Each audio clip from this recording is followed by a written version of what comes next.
Railway भर्ती board की तरफ से असिस्टेंट लोको पायलट 2025 भर्ती के ऑनलाइन फॉर्म भरे जा रहे हैं। आप लोगों ने भी ज़रूर अप्लाई किया होगा, जो भी कैंडिडेट्स यहाँ पे एलिजिबल है। आज की इस वीडियो में हम बात करने वाले हैं, अगर आपने रेलवे से अप्रेंटिसशिप की हुई है, जिससे कि हम लोग CCAs यानी कोर्स कंप्लीटेड एक्ट अप्रेंटिसशिप कहते हैं, तो आप सबको पता है कि आपको ग्रुप डी में तो 3 बड़े बेनिफिट्स मिल जाते हैं। चौथा बेनिफिट आपको 1 ईयर का एक्सपीरियंस मिलता है, जो कि हम आपको हर वीडियो में बताते रहते हैं। But course completed act apprenticeship यानी रेलवे से अप्रेंटिसशिप करने का आपको एक फ़ायदा यहाँ पे रेलवे की लोको पायलट भर्ती में भी होता है, या यूँ कहें कि 2 तरह के फ़ायदे इसमें आपको मिलते हैं। वो क्या क्या हैं, इस वीडियो में हम डिस्कस करने वाले हैं। तो प्लीज़ चैनल पे पहली बार विजिट कर रहे हैं तो सब्सक्राइब करके बेल आइकन को दबा लीजिएगा एंड साथ में वीडियो को लाइक और शेयर जरूर कीजिएगा। और ऐसी सभी अपडेट इन्फॉर्मेशन के लिए आप लोग टेलीग्राम चैनल पे भी हमारे जुड़ सकते हैं। तो आइए आपको उसी नोटिफिकेशन में हम दिखाते हैं कि यहाँ पे ALP की भर्ती में आप लोगों को यानी कोर्स कंप्लीटेड एक्ट अप्रेंटिसशिप अगर आपने रेलवे से अप्रेंटिसशिप की है तो आपको क्या फ़ायदे मिलेंगे। ये ALP का डिटेल्ड नोटिफिकेशन, जिसमें आप देख सकते हैं कि इसके फॉर्म भरने की जो लास्ट डेट है वो है आपका 11 मई 2025। इसके बाद आपका 14 मई से लेकर 23 मई तक इसमें मॉडिफिकेशन चलेगा, यानी अभी फॉर्म भरे जा रहे हैं, तो आप लोग इसका फॉर्म भर दीजिएगा। अब मान लीजिए आपने अप्रेंटिसशिप की है तो आपको बेनिफिट क्या मिलेगा, तो उसके लिए आपको यहाँ पे पैरा 5.1 में चलना है। वहाँ आपको हम दिखाएंगे कि यहाँ पे आपको क्या बेनिफिट मिलेगा। ठीक है, तो आप यहाँ पे डायरेक्ट हम लोग पैरा 5.1 पे पहुँचते हैं एंड इसमें आपको हम दिखाएंगे कि कोर्स कंप्लीटेड एक्ट अप्रेंटिसशिप को यहाँ पे रेलवे ALP में क्या बेनिफिट मिलता है।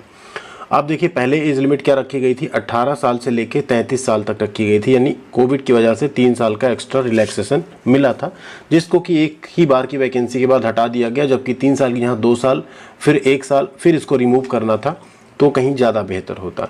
तो इसमें एज लिमिट आप देखिए तो कितनी रहती है, 18 से 30 साल रहती है अनरिजर्व और EWS कैटेगरी के लिए। अगर मान लीजिए आप SC ST कैटेगरी से तो आपको 30 और 5 मिला के 35 साल तक की एज में मौका मिलता है। OBC नॉन क्रीमी लेयर है तो 3 साल एक्स्ट्रा यानी 33 साल तक आपको मौका मिलता है। लेकिन अब यहाँ बात करें कि ऐसे कैंडिडेट्स जिन्होंने रेलवे से अप्रेंटिसशिप की है उनको क्या मिलेगा। यहाँ देखिए, course completed act apprentices applying for the post for which minimum qualification is ITI या कोर्स कंप्लीटेड एक्ट अप्रेंटिसशिप, यानी ALP में भी क्या है, ITI मांगी जाती है या अप्रेंटिसशिप मांगी जाती है उन सब 15 ट्रेड्स में। उस केस में आपको जो आपने अप्रेंटिसशिप ट्रेनिंग जब की है जो 1 साल की, तो उस केस में आपको 1 साल की वो छूट मिल जाती है। यानी 1 साल की जो आपने अप्रेंटिसशिप की है उस 1 साल का आपको यहाँ पे जो ट्रेनिंग आप गए हैं उसकी आपको छूट मिल जाती है। अब इसमें सेकेंड पॉइंट आप देखिए और ज़्यादा इंपॉर्टेंट है, candidates who became course completed act apprentice under the apprenticeship act before attaining the age of 25 years.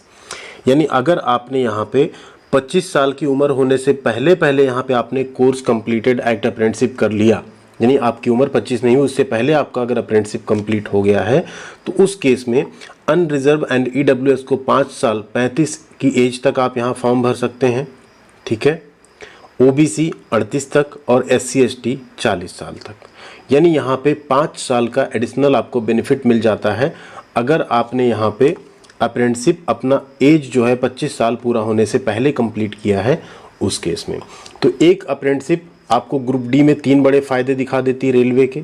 ठीक है, इसके बाद चौथा फ़ायदा आपको बाकी सभी गवर्नमेंट जॉब में मिलता है, क्योंकि 1 साल का एक्सपीरियंस भी वो कंसीडर होता है।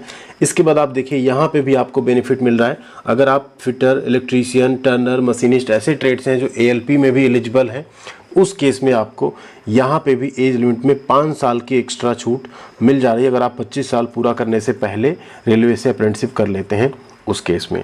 तो अब आप सोच सकते हैं कि रेलवे अप्रेंटिसशिप के फ़ायदे सिर्फ ग्रुप डी में नहीं है, आपको ALP में भी उसका फ़ायदा मिलता है, इवन टेक्नीशियन में भी कुछ पोस्ट पे उसका फ़ायदा, जो ट्रेनिंग वगैरह होती है वो जो अप्रेंटिसशिप किए हैं उनकी उस ट्रेनिंग पीरियड में कुछ यहाँ पे कमी की जाती है। उसके बारे में एक डिटेल्ड इन्फॉर्मेटिव वीडियो हम आप सब के लिए लेके आएंगे, जिससे आपको ये पता चल सके कि कोर्स कंप्लीटेड एक्ट अप्रेंटिसशिप यानी रेलवे अप्रेंटिसशिप का फ़ायदा सिर्फ आपको लेवल 1 यानी ग्रुप डी की जॉब में नहीं, इसके अलावा भी जो अन्य जॉब आती हैं रेलवे में उसमें भी कुछ फ़ायदे आपको देखने को मिल जाते हैं। थैंक यू वेरी मच, ख्याल रखिएगा अपना, मिलते हैं अगली अपडेट के साथ अगले वीडियो में।